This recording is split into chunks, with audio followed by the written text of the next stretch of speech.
Welcome to The Explainer. Today, we are cracking the code on a fundamental piece of how the internet works, the subnet mask. Now, I know, it sounds super technical, but stick with me. By the end of this, you'll see it's actually a really elegant idea that brings a whole lot of order to our digital world. Welcome to Super Courseva. Unlock the secrets of the internet and master computer networking. Let's dive in. So, you've probably seen an IP address before, right? Those 4 numbers separated by dots. But what about that slash and number tacked onto the end? That little /27 is a huge clue. It's a shortcut that tells a computer everything it needs to know about its local neighborhood online. And today, we're going to decode exactly what it means. You know, to really get why we even need something like a subnet mask, let's use an analogy. Think of a simple network as one giant city. The network ID, that's like the city's name. Let's call it Springfield. And the host ID, that's the specific street address for every single house. Sounds simple enough, right? Well, what happens when our little Springfield explodes into a massive, sprawling metropolis? Imagine trying to deliver every piece of mail from one single post office. It'd be a logistical nightmare. Traffic jams everywhere, lost packages, it's just pure chaos. A single giant computer network runs into the exact same problem. So, what's the solution? In a real city, you'd create smaller, more manageable zones, right? You'd create neighborhoods, and that's exactly what we do in networking. We call them subnets, and they make everything way more organized and so much more efficient. So how do we actually create these digital neighborhoods? Well, this is where it gets clever. We take the part of the address that was originally just for the house, the host ID, and we kind of steal, or maybe a better word is borrow, a few of its building blocks, which we call bits. We use those bits to create a brand new identifier, the subnet ID. This is literally our neighborhood's name.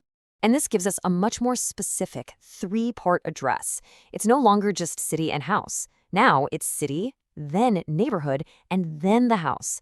This 3-tiered system is absolutely key to keeping massive networks running smoothly.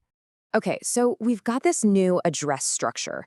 But how in the world does a computer or a router know where the city and neighborhood part ends and where the specific house part begins? Well, for that, it uses a very special tool, which I like to think of as a magic stencil. And that tool is the subnet mask. Now, it looks just like an IP address. You'll see it written like 255.255.255.0. But, and this is so important, it's not a destination. You can't send an email to a subnet mask. Its only job is to be a filter, that stencil that helps the computer read the real IP address the right way. The real magic, though, is how simple this whole thing is when you look under the hood. You know, computers see everything in binary, just ones and zeros. And for a subnet mask, the rule is incredibly simple. The ones tell the computer, hey, this part of the address is important. It's the network and the subnet. And the zeros say, okay, this part is flexible. This is for the individual devices, the host. So let's actually see this stencil in action. Picture laying the subnet mask directly on top of the IP address. Everywhere the mask has a 1, it's like a hole cut out of the stencil. It shows you the network and subnet part of the address. And everywhere the mask has a 0, it covers it up, telling you that whatever is left is for the individual computer or phone. That's it. That is the whole trick. So now that we know how to use the mask to find the host part, you know, the part with all the zeros, we can figure out how many devices, or houses, we can actually fit into one of our digital neighborhoods. Let's use a really common example where the mask leaves us with 8 bits for the host. So that's 8 zeros. The math is 2 to the power of 8, which gives us 256 possible combinations. So that's 256 addresses we can use, right? Well, not quite. There's a really important catch. See, in every single subnet you create, it doesn't matter how big or small, you have to set aside 2 specific addresses for special jobs. The very first one, where all the host bits are 0, that's the network address. Think of it as the official name of the neighborhood, like the Oakwood District. And the very last one, where all the host bits are 1, that's the broadcast address. That's used to send a message to every single device in the neighborhood at once, kind of like a town crier shouting, hear ye, to everyone on the street. So because those 2 addresses are reserved, you can't actually assign them to your laptop or your phone. That's why you always have to subtract 2 from your total number of addresses. So in our case, 256 minus 2 gives us 254 usable addresses for our devices. This is the famous -2 rule. Now, you can imagine writing out a full subnet mask, like 255.255.255.224 all the time. It's a pain. And if there's one thing network engineers love, it's being efficient. They needed a shortcut, and they came up with a brilliant one.